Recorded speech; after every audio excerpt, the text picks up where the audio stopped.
So I spent the last 6 years studying comedy, and the first thing that I've learned is that it's important to get a laugh right away. So I apologize. We're actually going to start with a quiz. This is probably not something that you anticipated, but I'm a nerd, I'm an academic. But this is the best type of quiz. This is the kind of quiz that has no right or wrong answers. I just want to know whether you think the following things are funny.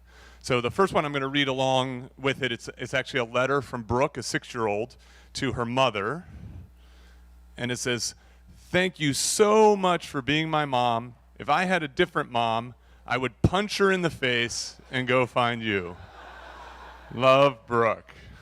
All right, so people like that one. Okay, so this one's more of a visual one, and I just want you to use your imagination as you consider it.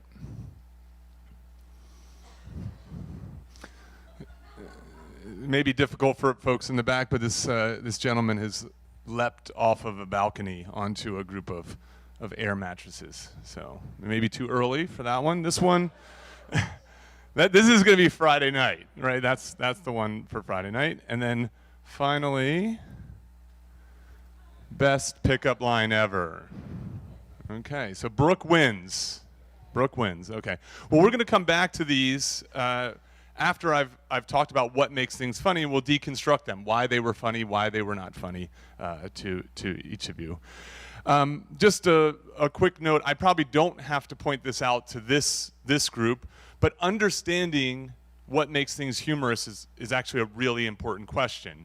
And the reason for that is that humor has been implicated in a wide variety of things. So it helps people cope with pain, stress, and adversity.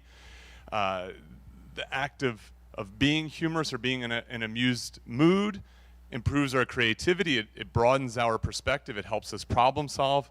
And then it's hugely important in terms of social interaction. So people who are funny are well liked. Brands that are funny are well liked. It can help us navigate the normal stresses and strains that come from being human, with interacting with people who are different from us, who have different opinions, and so on.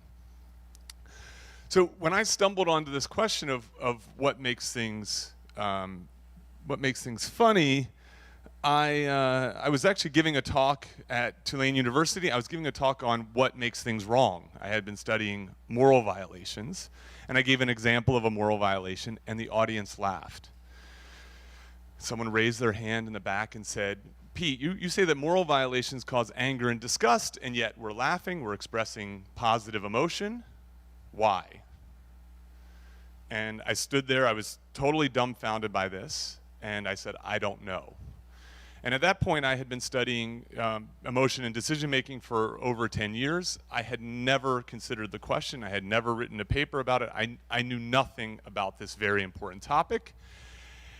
And so I came back to Colorado, and I did something that I'm not terribly proud of. I did something that my undergraduates do when I give them an assignment. I Googled it. And this is what comes up if you Google what makes things funny.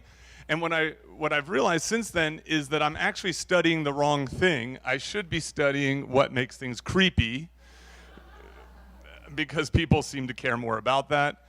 And but I'll let the real scientists figure out what makes things glow in the dark, because that seems like a tougher question. The first thing that I realized was that people a lot smarter than me have been trying to crack the humor code. So Plato and Aristotle wrote about this 2,500 years ago. Immanuel Kant, Sigmund Freud, Thomas Hobbes, all have weighed in on this topic. The one thing that they didn't have going for them was science. They didn't have the ability to conduct experiments and to look at this from a scientific standpoint. And that's led me to launch the Humor Research Lab, which we affectionately refer to as HuRL, in order to do this. And so what started to happen was I started looking very broadly across philosophy, ethology, evolutionary biology, psychology, anthropology, and so on, looking for clues as to what makes things funny. And one of the best set of clues is to find a parallel case of this experience in animals.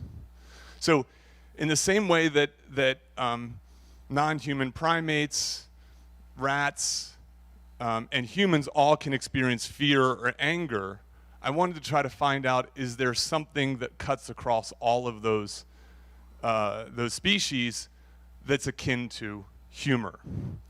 And I'm going to show you a video, and this video, when I saw it, just blew me away, that there's evidence that rats laugh. And I'll make an argument that they laugh at very much the same things that we laugh at least the same kind of conditions. So here we go. These animals would begin to enjoy our company, and they would start to play with our hands, and wherever we would put our hands, they would follow it.